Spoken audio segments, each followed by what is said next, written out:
အားလုံးပဲမင်္ဂလာပါရှင်ဒီနေ့မှာတော့ကျမတို့ရဲ့ iPhone ကနေပြီးတော့မှသင်္ဘောသားညီကိုမောင်နှမများနဲ့သင်္ဘောသားမိသားစုများကိုကူညီပေးနိုင်မှုရည်ရွယ်ချက်နဲ့စတင်ထားတဲ့ဒီ Harborware project လေးကိုမိတ်ဆက်ပေးလိုက်ပါတယ်ရှင်ဒီ Harborware project ကတော့ ITF Seafarer Trust ရဲ့ပံ့ပိုးကူညီမှုနဲ့စတင်ထားတဲ့ project လေးဖြစ်ပါတယ်ရှင်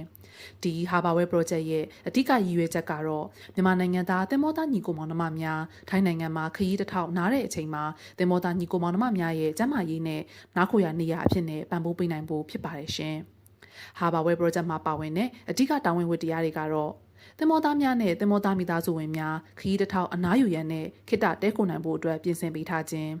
သင်္ဘောသားများနဲ့၎င်းတို့ရဲ့မိသားစုများအတွက်အခြေခံကျန်းမာရေးဆိုင်ရာအကြံဉာဏ်များကိုကျမတို့ရဲ့ဘန်ကောက်ရုံးချုပ်မှာရှိတဲ့ပင်တိုင်းဆရာဝန်ထံမှရရှိနိုင်ခြင်း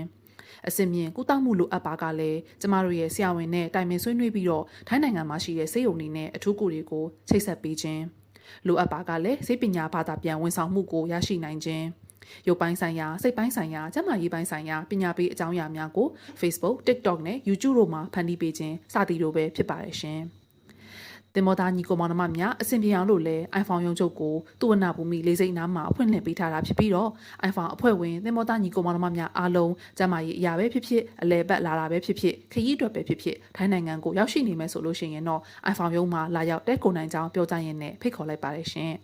သင်္ဘောသားများနဲ့သင်္ဘောသားညီကိုမောင်နှမမိသားစုဝင်များအားလုံးဘေးကင်းသောခရီးစဉ်နဲ့ကျန်းမာသောဘဝများကိုပိုင်ဆိုင်နိုင်ကြပါစေလို့ဆုမွန်ကောင်းတောင်းလိုက်ပါတယ်ရှင်ဒီ project ကို ITF Seafarer Trust မှပံ့ပိုးကူညီပေးထားတာလည်းဖြစ်ပါတယ်ရှင်